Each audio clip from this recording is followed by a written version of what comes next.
natural hairline is. So that's the area I will be ventilating. If you guys want me to do a video so that on how to...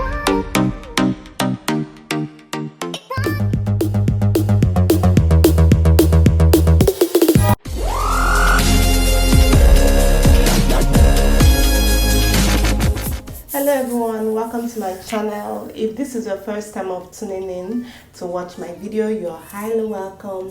If you're looking forward to learning how to make wigs and all that beauty stuff, this is the best channel for you. So today we are learning how to make a 360 wig cap. So I just took my ear to ear measurement. I'm just showing you guys. I had to place the wig cap on the mannequin head, on the canvas head, to ensure that the measurement is correct. So that's the circumference of my own head, which is 22. So you make sure you place the wig cap in such a way that it is the right measurement for your head. So this is just a chart for you guys to follow. You can go through it later. I'll put the link in the description box. Those are the measurements you need to make wig for any shape of head, no matter if it's big, average, small, whatever.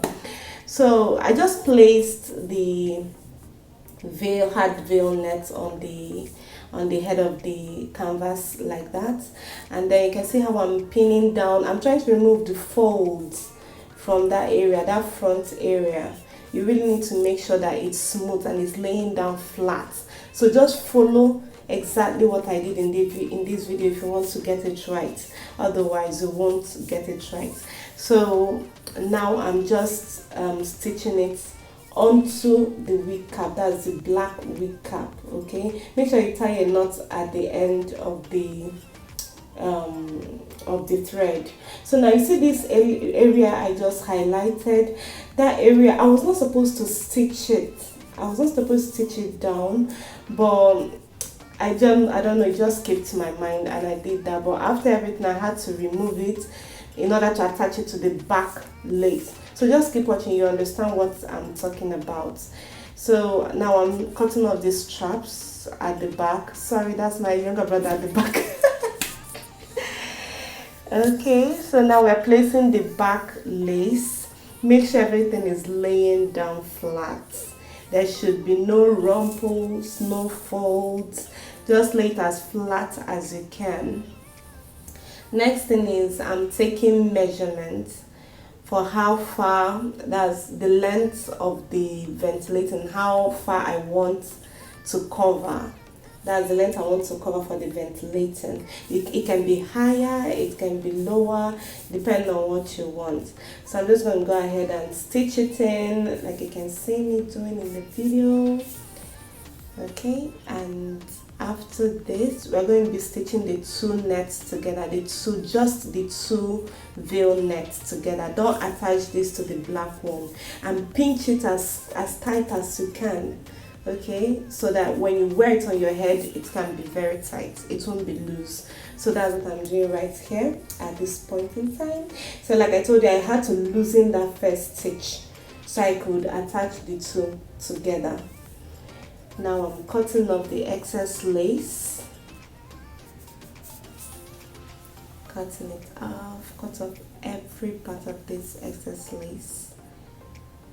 Okay, now I just turned to the other side of the net and I'm cutting it off, cut off every part like that, as you can see in the video. And after doing that, this is what we have.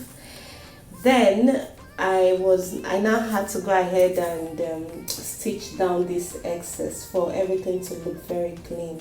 And when ventilating, guys, you have to still ventilate that part. After everything, this is what we have. This is what it's looking like. Okay, so I'm just going to place on the head of the canvas, so on the canvas head, so you can see what it still looks like. Now I've transferred my hairline to the cap, so this is the area I'm going to be ventilating. Okay, so that's just the area I'll be ventilating, and I'm going to be wearing it on my head. so you guys can see what I'm talking about. So you can see that area marked out. That's how my hairline, my natural hairline is. So that's the area I will be ventilating. So if you guys want me to do a video tutorial on how to ventilate, do let me know in the comment section. I hope this video was helpful, and don't forget to give me a thumbs up, to subscribe to my channel to see more of my videos. Have a nice time. Love you. Bye.